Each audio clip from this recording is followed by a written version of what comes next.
ඇතැම් විට මං හොඳින් දැයි ඇසීමට කිසිවෙකුත් සිටියේ නෑ.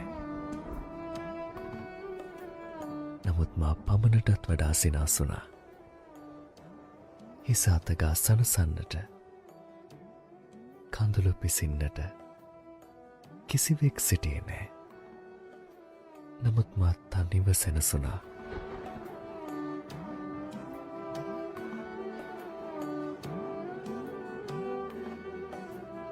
හදවත දැඩි ලෙස රිදුම් දෙන විට තදින් තුරුළු කරගන්නට කිසිවෙකුත් සිටියේ නෑ.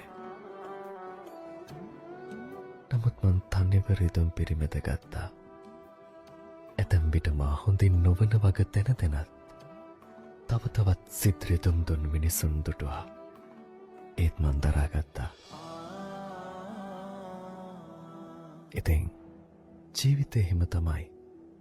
පමණටත් වැඩි රිදවුම් වගේම පමණටත් වැඩි දරා ගැනීම තිබුණා. ඉදිරියටත් තියේවි.